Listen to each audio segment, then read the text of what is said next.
ഇപ്പോൾ വണ്ടി കച്ചവടം, ഈ വാഹന കച്ചവടത്തിലൊക്കെ ധാരാളം തട്ടിപ്പുകൾ നടക്കുന്നുണ്ട്. ഇപ്പോൾ ഇപ്പോൾ നമുക്ക് അതിനെപ്പറ്റി അറിയാത്തൊരാൾ അറിയുന്ന ആൾക്ക് മനസ്സിലാവും. അറിയാത്തൊരാൾ വന്നു കഴിഞ്ഞാൽ അയാൾക്കൊന്നും മനസ്സിലാവില്ല.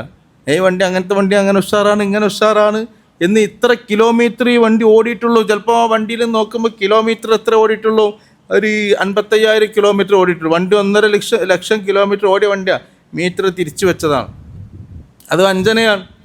സുഹൃത്ത് പറയാൻ മറ്റാരോട് ആകെ 55,000 കിലോമീറ്റർ ഓടി നീറ്റ് ആൻഡ് ക്ലീൻ വണ്ടിയാണെന്നൊക്കെ പറഞ്ഞിട്ട് ഇവനാണ് തലേക്കിട. ഇവൻ വാങ്ങിക്കൊണ്ടേ കുറച്ച് സ്ഥലം കഴിയുമ്പോൾ ഇങ്ങനെ അത് കംപ്ലൈൻ്റായി, ഇത് കംപ്ലൈൻ്റായി, മറ്റേ കംപ്ലൈൻ്റായി.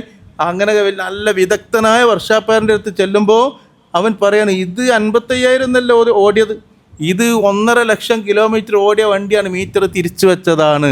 അള്ളാഹിൻ്റെ റസൂൽ പറയാണ് സ്വല്ലല്ലാഹു അലൈഹി വസല്ലം, ഏറ്റവും വഞ്ചനയായിരിക്കുന്ന വലിയ ഒരു വഞ്ചന അൻ തുഹദ്ദിസ അഖാക ഹദീസൻ, നീ നിന്റെ സുഹൃത്തിനോട് ഒരു കാര്യം പറയലാണ്. ഹുവ ലക ബിഹി മുസദ്ദിഖുൻ, അവൻ നീ പറയുന്നത് സത്യമാണെന്ന് കരുതി ഇങ്ങനെ കേൾക്കുകയാണ്. വ അൻത ലഹു ബിഹി കാദിബ്, എന്നാൽ നീ അവനോട് പറയുന്നത് മുഴുവൻ കള്ളവുമാണ്. ഇതിവിടെ സാധാരണ നടക്കുന്ന സംഗതിയല്ലേ? സ്വന്തം അടുത്ത സുഹൃത്തുക്കൾ എത്ര വഞ്ചിച്ച കഥകളുണ്ട് ഭൂമിയിൽ. സുഹൃത്തുക്കളുടെ വഞ്ചനയിൽപ്പെട്ട് മനുഷ്യനാശത്തിലേക്ക് കൂപ്പുകുത്തിയ ചരിത്രങ്ങൾ എത്രയുണ്ട്. അതൊക്കെ ഈ വകുപ്പിൽപ്പെട്ടതാണ്. സുഹൃത്തിൻ്റെ അടുത്ത് കുറേ പൈസ ഉണ്ട്, അല്ലെങ്കിൽ അവൻ ഇപ്പോൾ അടുത്ത് കല്യാണം കഴിച്ച് ഭാര്യൻ്റെ കുറേ സ്വർണ്ണം ഉണ്ടെന്ന് ഇവനക്കറിയാം, അത് കിട്ടണം. അപ്പോൾ ഇവൻ പറയാം നല്ലൊരു ബിസിനസ് ഉണ്ട്, അതങ്ങനെ ഒറ്റ മാസം കൊണ്ട് എനിക്ക് 50,000 റുപ്യ ഞാൻ ഉണ്ടാക്കി തരാം. ഇങ്ങനെ കണ്ട് പറയും. ഇവൻ്റെ ലക്ഷ്യം ആ പൊന്ന് കിട്ടലാണ്.